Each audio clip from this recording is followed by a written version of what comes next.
গেলেন। এবার বলতেছে, হুজুর আমার ব্যক্তিগত ইতিহাস কাউকে বলতে চাই না। প্রত্যেক মানুষেরই ব্যক্তিগত একটা ইতিহাস থাকে, ঘটনা থাকে, এটা কাউকে শেয়ার করা যায় না। যখন যায়, আপনি যদি মনে করেন ঘুষ খেয়ে থাকেন, আপনি কি পরিবারের কাছে বলবেন যে আমি ঘুষ খাই? বলবেন? সমাজের কাছে বলবেন? কারো কাছে কিন্তু বলা যাবে না। একজন জিনা করলে সে কিন্তু বলবে না যে আমি জিনা করে আসলাম, বলবে নাকি? মানুষের জীবনে কিছু গোপনীয়তা আছে, তা প্রকাশ করা যায় না। সাইদ বিন আমর বলতেছে, হুজুর আমি যখন হিমসের প্রেসিডেন্ট, হিমসের শহরে প্রবেশ করতে একটা গেট আছে, গেটের সামনে একজন ভিক্ষুক থাল নিয়ে বসে থাকতো। এই কয় মাসে এত টাকা আমি দিয়েছি যে তার আর কোনোদিন ভিক্ষা করা লাগবে না। তারপরেও তাকে দেখলাম ভিক্ষার থাল নিয়ে আসে।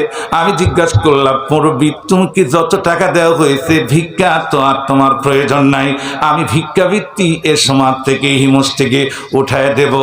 লোকটা বলল, বাবা আমার এত টাকার প্রয়োজন, 20,000 টাকার প্রয়োজন, আমার এই টাকা এখনো পর্যন্ত পরিপূর্ণ হয় নাই। কয় কাহিনী কি? কয় বাবা আমার একটা মেয়ে আছে, বিয়ে দিতে চাই, দেখতে সুন্দরী রূপসী তরুণী তন্নি, কিন্তু আমার মেয়েকে বিয়ে করতে এসে যুবকের ফিরে চলে যায়। কয় আসল কাহিনী কি? কয় বাবা মেয়েটা দেখতে চাঁদের মতো সুন্দরী, কিন্তু আমার মেয়েটা প্রতিবন্ধী। যখন কি প্রতিবন্ধী, এজন্য কেউ বিয়ে করে না। হিমসের প্রেসিডেন্ট সাইদ বিন আমর বলতেছে, আমি আপনার মেয়েকে বিয়ে করব। কয় তোমার পরিচয় কি? কয় আমি হিমস নগরের প্রেসিডেন্ট। কয় বাবু ঠাট্টা করো না। কয় না না বিয়ে করব। কাজীকে নিয়ে যে আমিরুল মুমিনিন খলিফাতুল মুসলিমিন, আমি ওই প্রতিবন্ধী মেয়েকে বিয়ে করলাম।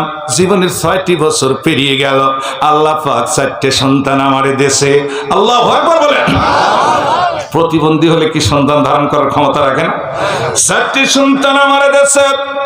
হুজুর হজরের নামাজের যখন আযান হয়, আমি হিমসের কেন্দ্রীয় মসজিদের ইমামতি করি।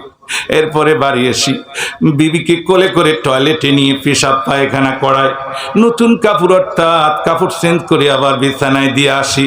বাচ্চাদের হাত মুখ ধোয়া, টয়লেট করাইয়া তাদেরকে সুন্দর করে বই নিয়ে বসতে বলি, কিছু সময় পড়াই। এরপরে আটা সেনে আমি রুটি তৈরি করি, সবজি তৈরি করি, নিজে বিবিকে নিজে হাতে খাওয়াই, বাচ্চাদেরকে আমি নিজে হাতে খাওয়াই। তারপরে আমি খাওয়া দাওয়া করি। এরপরে বাচ্চাদেরকে স্কুলে দিয়ে আসতে আমার যে সিংহাসনে কার্যালয়ে আসতে প্রতিদিন দেরি হয়ে যায়। আল্লাহু আকবার বলেন। একজন হিমসের প্রেসিডেন্ট, তার বাড়ি একটা চাকর নাই। আরে আর আমাদের প্রধানমন্ত্রী, যার বাড়ির পিয়ন 400 কোটি টাকার মালিক। কথা কন না কে? এই জন্যই তো কোরআনে নন্দিত মানুষের ঘোষণা করেছে। আল্লাহু আকবার বলেন। প্রথম নাম্বার অভিযোগটা উঠায় নিলাম। 2 নাম্বার অভিযোগ বলতেছি, আচ্ছা এটা না হয় বুঝলাম। 2 নাম্বার অভিযোগ হচ্ছে উনি প্রতি মাসে একবার সিংহাসনে আসে না।